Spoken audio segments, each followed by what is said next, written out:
ఓం నమః శివాయ. ఓం నమో నారాయణాయ. నరదృష్టి నివారణ కాళభైరవాయ నమో నమః. అక్షర తులాభార నవగ్రహ దేవతాభ్యో నమో నమః. హరి ఓం. మా ఛానల్కి స్వాగతం. చూస్తున్న వీక్షకులకు ప్రేక్షకులకు ప్రియ కాళభైరవ భగవద్బంధులకి స్వాగతం పలుకుతూ, సనాతన ధర్మ సంరక్షకులకు జ్యోతిష అభిమానులకు అందరికీ కూడా హోళికా పూర్ణిమ శుభాకాంక్షలు, అలాగా కొత్త అమావాస్య ఆశీస్సులు. ఎందుకనగా తెలుగు ఉగాది పండగ రావడానికి పాల్గొన మాసంలో శుద్ధ పూర్ణిమ, బహుళ అమావాస్యను ఇటు కొత్త అమావాస్య, కొత్త పూర్ణిమ అని చెప్పుకుంటూ ఉంటాం. కనుక ఈ రంగుల హోళీ కార్యక్రమంలో పాల్గొందాం, సంపూర్ణమైన సకల దేవతల ఆశీస్సులు పొందుదాం. 1-3-2025 నుండి 31-3-2025 వరకు పుట్టినటువంటి వారందరికీ కూడా ముందస్తుగా జన్మదిన శుభాకాంక్షలు. గతంలో వివాహం చేసుకున్న వారికి వివాహ వార్షికోత్సవ శుభాకాంక్షలు. ద్వాదశ రాశుల్లో గ్రహ గమనాలను ఒకసారి వీక్షింపచేద్దాం. వృషభ రాశిలో దేవగురు బృహస్పతి సంచార స్థితి, మిథున రాశిలో కుజ భగవానుడు సంచార స్థితి, కన్యరాశిలో కేతు భగవానుడు సంచార స్థితి, కుంభరాశిలో ఏడాది తర్వాత 30 సంవత్సరముల తర్వాత రవి భగవానుడు శని భగవానుడితో కలిపి సంచారం చేయడం.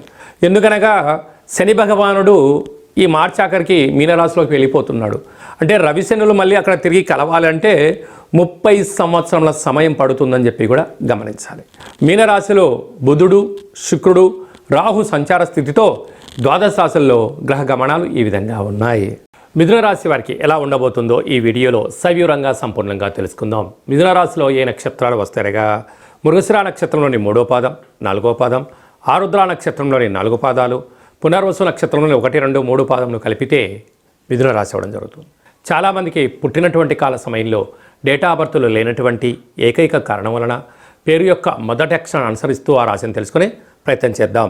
కా, కి, కు, ఖం, అజ్ఞ, ఛ, కే, కో, హ అక్షరాల వారందరూ కూడా మిథున రాశి జాతకులే. మిథున రాశి యొక్క అధిపతి బుధ భగవానుడు.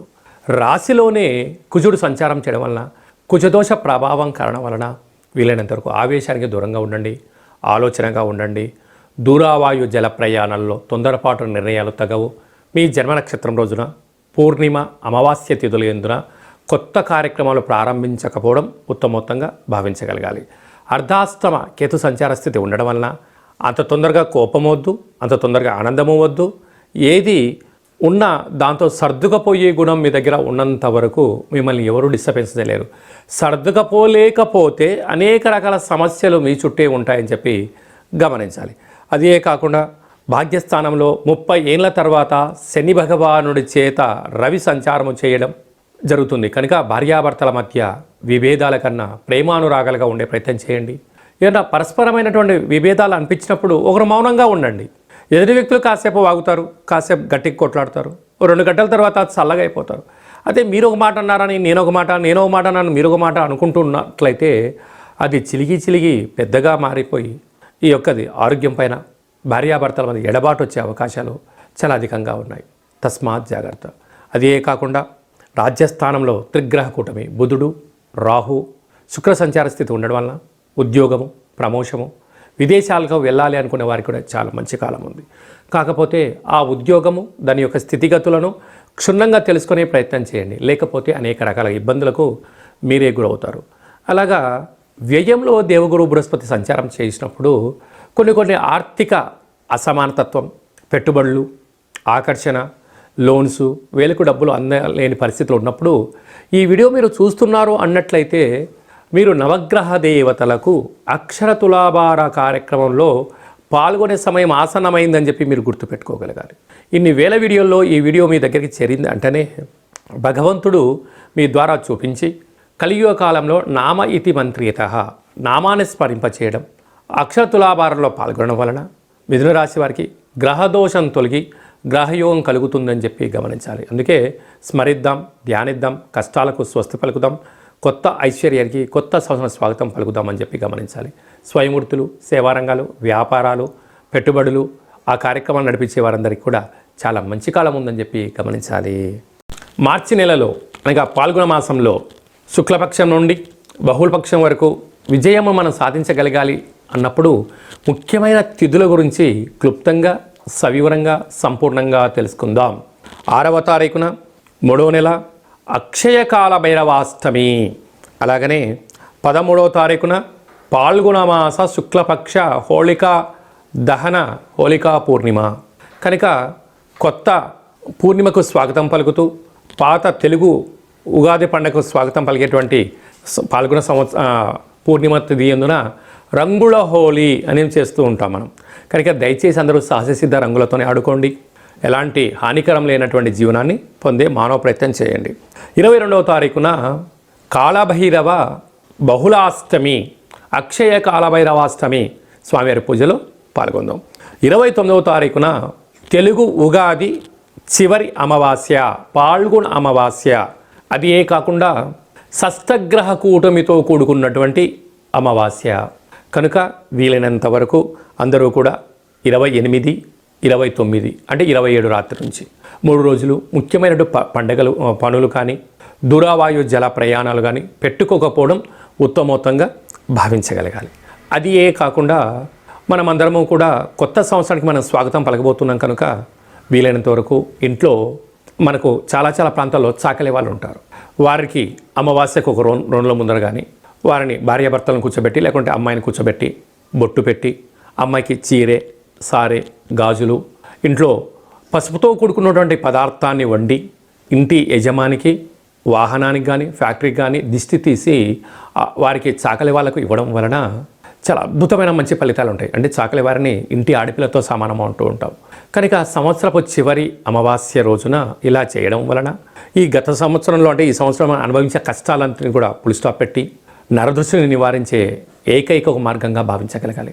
అలా కుదరకపోతే ఈ కింది నెంబర్ మీరు సంప్రదించినట్లయితే మన యొక్క కాళభైరవ స్వామి యొక్క దేవాలయంలో ఇలాంటి కార్యక్రమాన్ని ఆచరింపచేయడం జరుగుతుందని చెప్పి కూడా మీరు గమనించాలి. అలాగను ఈ తెలుగు ఉగాది పండుగకు వీడ్కోలు పలుకుతూ కొత్త ఉగాది మనకు నూతన తెలుగు సంవత్సరానికి స్వాగతం పలుకుతూ ఇంకనూ విజయం సాధించాలి అన్నట్లయితే ఈ యొక్క పాత్ర కంచు పాత్ర. అంటే అందుకే కంచు మోగినట్టు కనకము మోగదు గదరాసుమతి అని చెప్తూ ఉంటారు.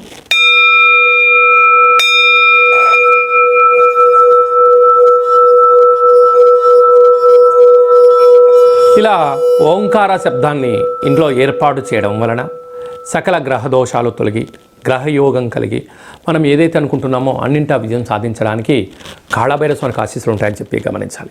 మనిషి శరీరంలో మూలాధార, స్వధిష్టాన, మణిపూర్వక, విశుద్ధ, అనాహత, ఆజ్ఞ చక్రాలు వికసించేసి ఈ యొక్క ఆవేశానికి దూరంగా ఉంటూ ఆలోచనకు దగ్గరగా ఉంటూ విజయ పతాకానికి స్వాగతం పలుకుతాడు అని చెప్పి కూడా గమనించాలి. ఈ కాళభైరవ స్వామి అక్షయపాత్ర, అలాగనే పిరమిడు, డాలరు, కంకణము మీకోసం ప్రత్యేకంగా కాళభైరవ హోమము చేయించి 20 రకాల వస్తువులతో దిష్టి తీయించడం జరుగుతుందని చెప్పి గమనించాలి. కనుక మనం అందరం కూడా కలియుగ కాలంలో ఏదైనా సాధించాలన్నా, శాసనం చేయాలన్నా, సాధించాలన్నా కాళభైరవ స్వామి స్మరణ చాలా అవసరం అని చెప్పి గుర్తు పెట్టుకోగలగాలి. అలాగనే మనము ఆదిత్యాయ సోమాయ మంగళాయ బుధాయ చ గురు శుక్ర శనిభ్యచ్చ రాహవే కేతవే నమో నమః అని చెప్పుకుంటూ ఉంటాం మనం. కనుక నవగ్రహ దేవతలే ప్రధానమైనటువంటి మనకు మూలాధారం. ఆదివారం పూట సూర్యుడు, సోమవారం రోజున చంద్రుడు, మంగళవారం రోజున కుజుడు, అలా శనివారం రోజున శని భగవానికి స్మరణ ధ్యానం చేస్తూ ఉంటాం. వారి యొక్క ఆశీస్సు మనం పొందడం కోసం ప్రతిరోజు ఒక 5 నిమిషాలు సూర్య నమస్కారం చేసిన తర్వాత ఆ యొక్క నామాలను ఒక 27 సార్లు రాయడం వలన ఆదివారం సూర్యగ్రహ దోషం ఉండబడిన వారు రాసి మాకు వాట్సాప్ పంపించడం, అంటే ఎవరికైనా రాయాలి అనుకుంటున్న వారందరికీ ఈ యొక్క పత్రాలను తమకి వాట్సాప్ ద్వారా కానీ కొరియర్ ద్వారా అందజేయడం జరుగుతుంది. ఆ నామాలను రాసి తిరిగి మాకు వాట్సాప్లో పంపిస్తే ఆదివారం రోజున రవిగ్రహ అక్షర తులాభార కార్యక్రమాన్ని ఏర్పాటు చేయడం జరిగింది. సోమవారం పూట చంద్రభగవానునికి అక్షర తులాభార కార్యక్రమం చేయడం జరుగుతుంటుంది. అలాగే శనివారం రోజున శని భగవానునికి మనం రాసినటువంటి నామ అక్షరాలతో అక్షర తులాభార మహోత్సవం ఏర్పాటు చేయడం జరిగింది. ఎందుకనగా భక్త ప్రహ్లాదుడు నిత్య దైవనామస్మరణ చేయడం, అలాగే నారద మహాముని, ఋషులు, యోగులు వారందరూ అతీంద్రియమైన శక్తులు సంపాదించడానికి దైవనామ స్మరణ ఎంతగానో వారిని కష్టాలను దూరం చేసి ఐశ్వర్యం దగ్గర చేసిందని చెప్పి మనకు ఇతిహాస పురాణాలు కూడా చెప్తున్నాయి. కనుక మనం కూడా అక్షర తులాభారంలో పాల్గొందాం, గ్రహ దోషాలను తొలగించుకుందాం, అనుకున్న విజయాలను, ఆయుష్ను, ఆరోగ్యాన్ని అన్నింటా ప్రసాదించాలని నవగ్రహ దేవతల్ని వేడుకుందాం. కనుక మనమందరము కూడా 7 రోజులు 9 గ్రహాలకు ఆ యొక్క 27 సార్లు, అంటే నక్షత్రాలు 27 ఉంటాయి కనుక 27 సార్లు రాద్దాం, తులాభారంలో పాల్గొందాం, భగవంతుడు ఆశీస్సులు పొంది అనుకుంటున్న అన్ని విజయాలను సొంతం చేయాలని గ్రహదేవతలను కూడా కోరుకుందాం. అలాగనే మీ వ్యక్తిగత జాతకం తెలుసుకోవాలనుకుంటున్నారా? మీరు పుట్టినటువంటి తేదీ, నెల, సంవత్సరం, సమయం మీరు రాసి పంపిస్తే 100 సంవత్సరాల జాతకాన్ని రాసి పంపించి మీరు పుట్టినప్పుడు గ్రహ గమనాలు ఎలా ఉన్నాయి, రాబోయే కాలం ఎలా ఉండబోతున్నాయి అనే సవివరంగా సంపూర్ణంగా తెలియజేయడం జరుగుతుంది. చాలామందికి డేటా బర్త్లో లేనటువంటి వారికి మీ పేరు యొక్క మొదటి అక్షరాన్ని అనుసరిస్తూ ఆ రాశి యొక్క స్థితిగతులను తెలియచేస్తూ రమణ శాస్త్రం ద్వారా అనగా గవళ ద్వారా కాళ్ళ భైరవ ఉపాసన చేత భూత భవిష్యత్ వర్తమానాన్ని తెలియజేయడం జరుగుతుంది. కనుక వ్యక్తిగత జాతకం తెలుసుకుందాం, సంవత్సరానికి వీడుకోలు పలుకుదాం, కొత్త సంవత్సరం యొక్క ఆదాయ వేల ఎలా ఉన్నో తెలుసుకొని జీవితాన్ని అంధకారంలో లేకుండా వెలుగులో పొంది అద్భుతమైన జీవితానికి స్వాగతం పలికే మానవ ప్రయత్నం చేద్దాము అనేటువంటిది చేసి మనం ముందుకెళ్దాం. కనుక వ్యక్తిగత జాతకం తెలుసుకోవాలనుకుంటున్న వారందరూ కూడా ఈ కింది ఫోన్ నెంబర్ ద్వారా ఆన్లైన్ ద్వారా కానీ, ఆఫ్లైన్ ద్వారా కానీ, వాట్సాప్ ద్వారా కానీ సంప్రదించి అపాయింట్మెంట్ తీసుకొని సంప్రదించగలరు. అందరికీ శుభం, జయం, లాభం కలను కోరుకుంటూ ఆశీర్వచనం. ఓం శతమానం భవతి శతాయు పురుష సతేంద్రియ ఆయుష్యేవేంద్రియే ప్రతిష్టతి ధనం ధాన్యం బహుపుత్రలాభం శత సంవత్సరం దీర్ఘమాయు సర్వే జనా సుఖినో భవంతు లోకా సమస్తా సుఖినో భవంతు సర్వం కాళభైరవ దేవతార్పణమస్తు. హరి ఓం. ఈ వీడియో మీకు నచ్చినట్టయితే లైక్ చేయండి, షేర్ చేయండి. అందరికన్నా వీడియోలు మీరు ముందుగా చూడాలనుకుంటున్నట్టయితే మా ఛానల్ని సబ్స్క్రైబ్ చేసుకోండి. ఈ భగవద్బంధులకు మీరు ఎవరి క్షేమాన్ని అయితే కోరుకుంటున్నారో, మీ క్షేమాన్ని ఎవరైతే కోరుకుంటున్నారో వారికి ఈ వీడియోను ఫార్వర్డ్ చేసి భగవంతుడి యొక్క ఆశీస్సులు పొందగలరు.